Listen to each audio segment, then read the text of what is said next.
Welcome to SD के classes. आज हम करेंगे कक्षा 10 का पाठ 9। पाठ का नाम क्या है? लखनवी अंदाज। देखिए चले। पाठ की जो रचयिता है वो क्या है? उनका नाम क्या है? यशपाल। ठीक है। यशपाल का जन्म सन 1903 में पंजाब के फिरोजपुर छावनी में हुआ। यानी कि जो यशपाल थे, जो पाठ के रचयिता थे, उनके बारे में कुछ बताया गया है। तो जो यशपाल है उनका जन्म कहाँ बताया गया था? 1903 में पंजाब के फिरोजपुर छावनी में हुआ। प्रारंभिक शिक्षा कांगड़ा में ग्रहण करने के बाद, यानी कि जब उन्होंने प्रारंभिक शिक्षा ली थी उसको ग्रहण करने के बाद वो कहाँ पे गए थे? लाहौर के नेशनल कॉलेज में उन्होंने बीए किया। इनकी क्या किया था? कोर्स सभी अलग अलग करते हैं जैसे कोई बीकॉम करता है, बीसीए करता है, एमबीए करता है। उन्होंने क्या किया था? बीए किया था। वहाँ उनका परिचय भगत सिंह और सुखदेव से हुआ। किससे हुआ?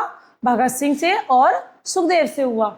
स्वाधीनता संग्राम की क्रांतिकारी धारा से जुड़ाव के कारण वे जेल भी गए। यानी कि उनको कहाँ जाना पड़ा? उनको जेल भी जाना पड़ा।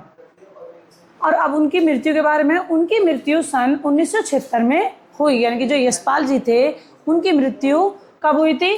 1976 में हुई। और जन्म कब हुआ था बच्चों? याद रखना, 1903 में। यानी कि पाठ के जो भी रचयिता होते हैं उनका जन्म और मृत्यु, जो रचयिता होते हैं उनका जन्म और मृत्यु हमेशा याद रखना, कोई भी पाठ हो। आगे यशपाल की रचनाओं में आम आदमी के सरोकारों की उपस्थिति है। वे यथार्थवादी शैली के विशिष्ट रचनाकार थे, यानी कि जो सत्यता को महत्व देते हैं। ठीक है। उसके बाद सामाजिक विषमता, राजनीतिक पाखंड और रूढ़ियों के खिलाफ उनकी रचनाएं मुखर है। यानी कि बहुत ज़्यादा मुख्य रचनाएं हैं उनकी, जो सबसे महत्वपूर्ण थी, जो हिंदी में बोलते हैं। उनके कहानी संग्रह में ज्ञानदान, तर्क का तूफान, पिंजरे की उड़ान, वादुलिया, फूलों का कुर्ता उल्लेखनीय है। यानी कि कुछ क्या दिए गई हैं? उनके कुछ कहानी संग्रह के नाम भी दिए हुए हैं हमें, जो इधर लिख रहे हैं। ज्ञानदान, तर्क का तूफान, पिंजरे की उड़ान, वादुलिया, फूलों का कुर्ता। ठीक है। उनका झूठा सच उपन्यास भारत का विभाजन की त्रासदी का मार्मिक दस्तावेज है। आगे अमिता, दिव्या, पार्टी कामरेड, दादा कामरेड, मेरी तेरी उसकी बात। यानी कि ये क्या है? ये कुछ नाम है उनके। उनके अन्य प्रमुख उपन्यास हैं। भाषा की स्वाभाविकता और सजीवता उनकी रचनागत विशेषता है। आगे देखिए।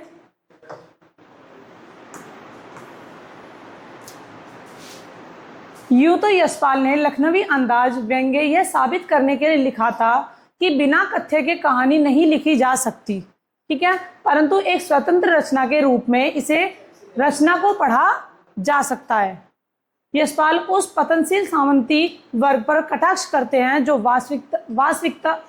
वास्तविकता से बेखबर एक बनावटी जीवन शैली का आदी है। कहना न होगा कि आज के समय में भी ऐसी परजीवी संस्कृति को देखा जा सकता है। ठीक है। देखिए आगे चैप्टर में क्या है पाठ में। अब लखनवी अंदाज, यानी कि जो पाठ का नाम था। ठीक है। उसमें देखिए क्या है।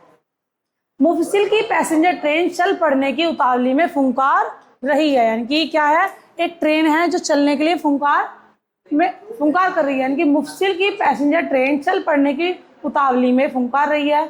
आराम से सेकेंड क्लास में जाने के लिए दाम अधिक लगते हैं। कि अगर फर्स्ट क्लास की वो लोगे, आप सीट बुक करोगे, तो ऐसे ही इसमें उन्होंने क्या किया था? सेकेंड क्लास में जाने के लिए दाम अधिक लगते हैं। दूर तो जाना नहीं था। वो क्या कह रहे हैं? दूर तो जाना नहीं था। भीड़ से बचकर एकांत में नई कहानी के संबंध में सोच सकने और खिड़की से प्राकृतिक दृश्य देख सकने के लिए टिकट सेकेंड क्लास का ही ले लिया। यानी कि वो क्या चाह रहे थे? वो भीड़ से बचना चाहते थे, इसलिए एक अलग डब्बा उन्होंने क्या किया।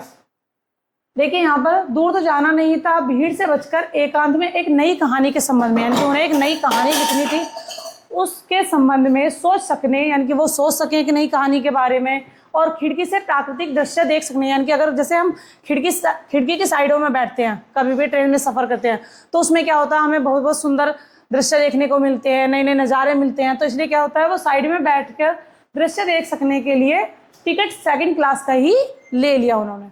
आगे गाड़ी छूट रही थी। सेकंड क्लास के एक छोटे डब्बे को खाली समझकर, यानी कि जब वो गाड़ी छूट रही थी तो उन्होंने क्या किया? सेकंड क्लास के एक छोटे डब्बे को खाली समझकर जरा दौड़कर उसमें चढ़ गए। क्या हुआ? खाली समझकर उसमें चढ़ गए। अनुमान के प्रतिकूल डिब्बा निर्जन नहीं था, यानी कि जैसे उन्होंने सोचा कि डिब्बा खाली होगा तो वो डिब्बा खाली नहीं था, क्योंकि उसमें पहले से कोई था। अब देखिए आगे क्या कौन था। एक बर्थ पर लखनवी की नवाबी नस्ल के एक सफेद पोश सज्जन बहुत सुविधा से पालती मारे बैठे थे, यानी कि जब वो भागकर डब्बे में चढ़े तो एक वहां पर लखनवी अंदाज में एक सफेद पोश में एक सज्जन वहां पर पालती मार के बैठे हुए थे। सामने 2 ताजे चिकने खीरे तौलिए पर रखे हुए थे, और उनके सामने क्या रखा हुआ था, एक सफेद तौलिए पर ताजे चिकने खीरे रखे हुए थे। आगे देखिए, डब्बे में हमारे सहसा कूद जाने से सज्जन की आंखों में एकांत चिंतन में विघ्न का असंतोष दिखाई दिया, यानी कि जब वो अचानक से चले गए तो जो सज्जन पालती मारकर बैठे हुए थे तो उनके मन में क्या हुआ, निसंतोष, चिंतन में विघ्न का असंतोष दिखाई दिया, यानी कि वो संतोष नहीं थे कि फिर से कोई आ गया। सोचा हो सकता है यह भी कहानी के लिए सूझ की चिंता में हो या खीरे जैसी अपदार्थ वस्तु का शौक करते देखे जाने के संकोच में हो, यानी कि उन्होंने क्या सोचा कि क्या पता शायद ये भी एक नई कहानी के लिए चढ़े हों इसमें खाली समझकर, तो ऐसे ही या हो सकता है कि खीरे जैसी अपदार्थ वस्तु का शौक करते हो, देखे जाने के संकोच में हो। ठीक है, आगे देखिए, नवाब साहब ने संगति के लिए उत्साह नहीं दिखाया। नवाब साहब ने क्या किया, उस संगति के लिए बहुत ज्यादा खुश नहीं हुए, वो उत्साह नहीं दिखाया। हमने भी उनके सामने की बर्थ पर बैठकर आत्मसम्मान में आंखें चुरा ली, यानी कि क्या हुआ, जैसे नजरें इधर उधर कर लेते हैं तो आंखें चुरा ली। आगे देखिए, ठाली बैठे कल्पना करते रहने की पुरानी आदत है, यानी कि जब हम फ्री हो जाते हैं तो कुछ कल्पना करने लग जाते हैं, कुछ सोचने लग जाते हैं, तो ऐसे उन्होंने बोला है कि ठाली बैठे कल्पना करते रहने की पुरानी आदत है भाई उनकी। आगे, नवाब साहब की असुविधा और संकोच के कारण अनुमान करने लगे। क्या बोला उन्होंने कि नवाब साहब की असुविधा और संकोच के कारण अनुमान करने लगे, सोचने लगे कि संभव है, इनकी पॉसिबल है नवाब साहब ने बिल्कुल अकेले यात्रा कर सकने के अनुमान में किफायत के विचार से 2nd क्लास का टिकट खरीद लिया हो, यानी कि वो क्या कह रहे हैं कि सपोज करो कि नवाब साहब ने भी बिल्कुल अकेले यात्रा करने की सोची होगी। अब उसके बाद क्या, उनके अनुमान के किफायत के विचार से 2nd क्लास का टिकट खरीदा था। अब आगे, और अब गवारा न हो कि शहर का कोई सफेद पोश उन्हें मंझले दर्जे में सफर करता देखे, यानी कि वो नहीं चाहते कि कोई शहर का कोई भी व्यक्ति उन्हें एक मंझले दर्जे यानी कि एक मध्यम वर्ग की ट्रेन में सफर करता हुआ देखे, इसलिए उन्होंने एक खाली डब्बा चुना था, और ताकि वो अपनी कोई नई कहानी के लिए सोच सके। ठीक है, आगे देखिए, अकेले सफर का वक्त काटने के लिए ही खीरे खरीदे होंगे। उन्होंने क्या किया था, जब वो अकेला सफर करने के लिए उन्होंने सोचा तो उसी के साथ साथ उन्होंने क्या सोचा कि चलो खीरे भी खरीद लेता हूँ, उससे क्या होगा, अकेले सफर वक्त काटने के लिए ही खीरे खरीदे होंगे, और अब किसी सफेद पोश के सामने खीरा कैसे खाएं, वो यही सोच रहे हैं। आगे देखिए, हम कनखियों से नवाब साहब की ओर देख रहे थे। नवाब साहब कुछ देर गाड़ी की खिड़की से बाहर देखकर स्थिति पर गौर करते रहे, यानी कि वो थोड़ी देर सोचते रहे कि खाऊं नहीं खाऊं, या सामने कोई देख रहा है मुझे कि मैं किस तरीके से खाऊंगा, वो मुझे देखेंगे। आगे देखिए, ओह, नवाब साहब ने सहसा हमें संबोधन किया, यानी कि नवाब साहब ने हमसे भी पूछा खीरे खाने के लिए। देखिए, आदाब अर्ज, जनाब खीरे का शौक फरमाएंगे। उन्होंने क्या कहा कि खीरे का शौक फरमाएंगे, यानी कि उनसे खाने के लिए पूछा कि क्या खीरे खाएंगे आप। आगे बोला, नवाब साहब का सहसा भाव परिवर्तन अच्छा नहीं लगा। किसका अच्छा नहीं लगा, नवाब साहब का सहसा जो भाव था उनका पूछने का, तो वो परिवर्तन अच्छा नहीं लगा। उन्होंने भाप लिया, यानी कि महसूस कर लिया कि आप शराफत का गुमान बनाए रखने के लिए हमें भी मामूली लोगों की हरकत में लथेड़ लेना चाहते हैं, यानी कि आप इस तरीके से हमारे सामने पूछ रहे हैं या बातें कर रहे हैं कि आप जैसे नॉर्मल व्यक्ति होता है, आम आदमी होता है, उस तरीके से पूछने की वो सोच रहे हैं। कि उन्होंने जवाब दिया शुक्रिया। उन्होंने क्या जवाब दिया, शुक्रिया, किबला शौक फरमाएं कि क्या आप भी खीरे खाएंगे। देखिए आगे, आगे है, नवाब साहब ने फिर एक पल खिड़की से बाहर देखकर गौर किया, यानी कि नवाब साहब ने फिर से एक बार खिड़की के बाहर देखा और गौर किया कि और दृढ़ निश्चय से खीरों के नीचे रखा तौलिया झाड़कर सामने बिछा लिया। जो खीरे के नीचे तौलिया रखा था वो उन्होंने क्या किया, झाड़कर बिछा लिया। सीट के नीचे से लोटा उठाकर दोनों खीरों को खिड़की से बाहर धोया। उन्होंने क्या किया, अब अपनी सीट के नीचे जो लोटा रखा हुआ था तो लोटे को निकालकर फिर उन्होंने क्या, दोनों खीरों को खिड़की से बाहर धुला और तौलिए से पोंछ लिया। यानी कि जब भी आप कोई फ्रूट वगैरह परचेज करते हो कहीं सफ़र में तो फिर पहले से धुलते हो, तो उन्होंने क्या किया, ट्रेन से बाहर खिड़की से बाहर उन्होंने पानी से धुला लोटे से, और फिर उन्होंने क्या किया, तौलिए से पोंछा। तो जेब से चाकू निकाला। अब क्या किया उन्होंने, जेब से चाकू निकाला, दोनों खीरों के सिर काटे और उन्हें गोद कर झाग निकाला। जैसे आप लोग घर पर खीरे छीलते हो तो उससे पहले क्या करते हो आप, तो ऐसे ही उन्होंने क्या बोला कि खीरे का सिर छीला और उससे झाग निकाला। उसके बाद फिर खीरों को बहुत एहतियात से छीलकर फांकों को करीने से तौलिए पर सजाते गए। यानी कि उन्होंने पहले खीरे को झाग निकाला, ऊपर सर से काटा, फिर छीला और फिर अच्छे से उन्होंने अपने तौलिए पर सजाए। उसके बाद लखनऊ स्टेशन पर खीरा बेचने वाले खीरे के इस्तेमाल का तरीका जानते हैं। यानी कि जो लखनऊ के स्टेशन पे खीरे बेचता था तो उसका जो तरीका था वो उसको जानते थे।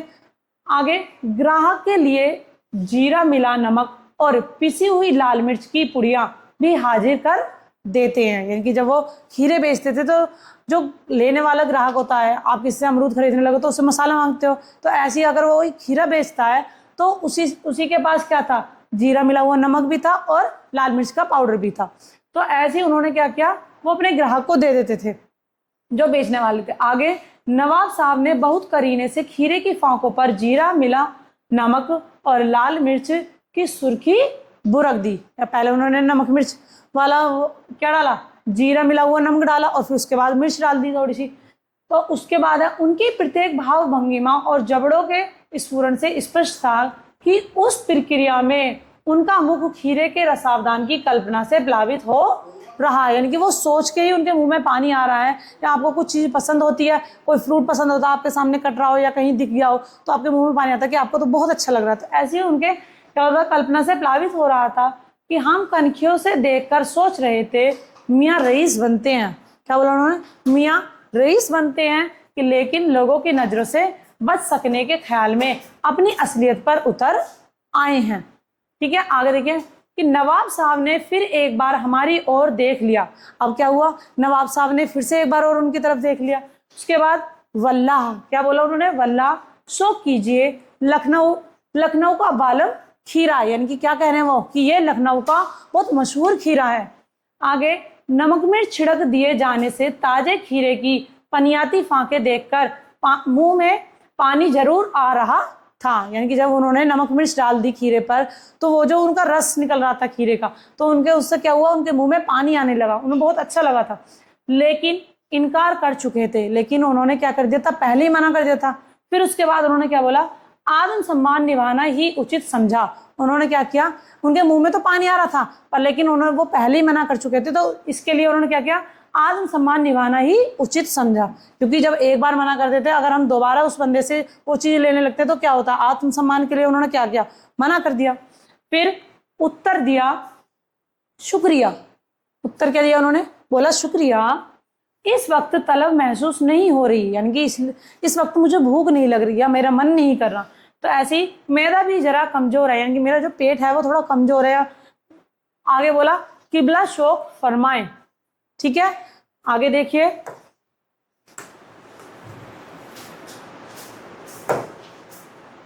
नवाब साहब ने सतृष्ण आंखों से नमक मिर्च के संयोग से चमकती खीरों की फांकों की ओर देखा। अब नवाब साहब ने क्या देखा, बहुत ही अच्छी सतृष्ण आंखों से नमक मिर्च के संयोग से चमकती खीरे की फांकों की ओर देखा। यानी कि वो मना कर चुके थे पर उन्होंने देखा। खिड़की से बाहर देखकर दीर्घ निश्वास लिया और खीरे की एक फांक उठाकर होठों तक ले गए। फांक को सूंघा और स्वाद के आनंद में पलके मूंद ली। यानी कि देखिए आपको यहाँ पर एक पिक्चर दिख रही होगी इस तरीके से, और साइड में क्या है, खिड़की भी है। तो वो क्या कर रहे हैं, खीरे की फांक को लेकर उसको क्या कर रहे हैं, वो सूंघ रहे हैं और होठों तक ले गए और उन्होंने सूंघा, लेकिन पर उन्होंने क्या नहीं किया, खाया नहीं। ठीक है, आगे देखिए,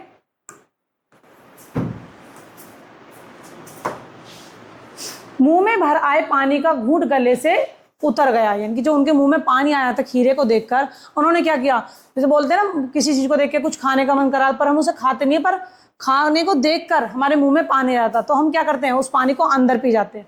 तो ऐसे उन्होंने क्या कि मुंह में भर आए पानी का घूंट गले से उतर गया।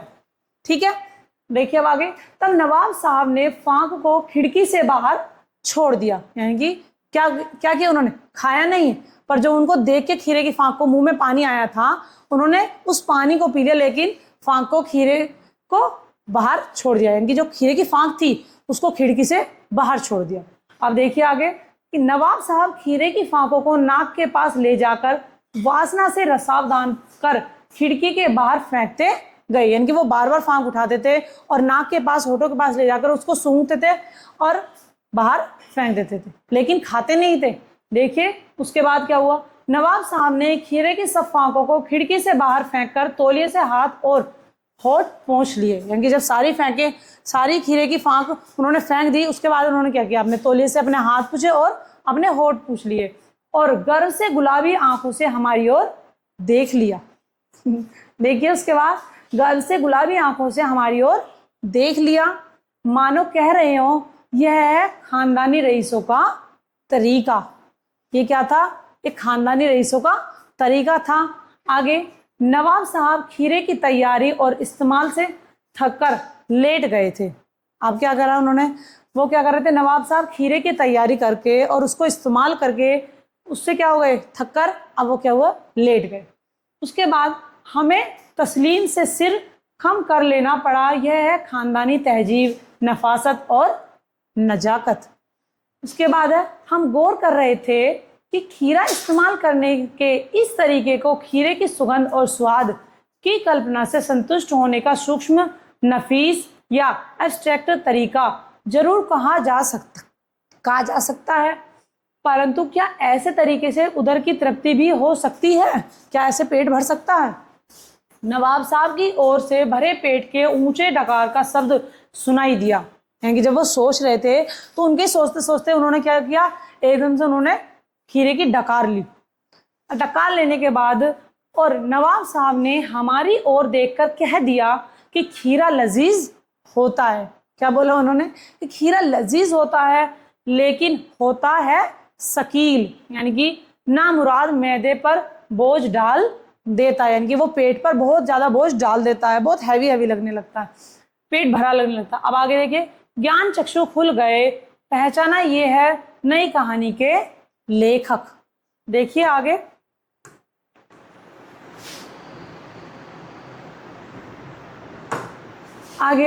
ज्ञान चक्षु खुल गए, पहचाने ये है नई कहानी के लेखक। खीरे की सुगंध और स्वाद की कल्पना से पेट भर जाने का डकार आ सकता है। यानी कि एक सिर्फ खीरे की खुशबू सूंघकर ही उससे पेट भर सकता है, तो उससे डकार आ गई उनको। फिर उसके बाद क्या बोला, तो बिना विचार, घटना और पात्रों के लेखक की इच्छा मात्र से नई कहानी क्यों नहीं बन सकती है ना। देखिए आज हमारा चैप्टर यहीं पर कंप्लीट होता है। इसके बाद हम मिलेंगे नई वीडियो के साथ, जिसमें हम करेंगे प्रश्न अभ्यासन की पाठ के प्रश्न उत्तर। आज के लिए यहीं पे हम क्लास खत्म करते हैं। बाय।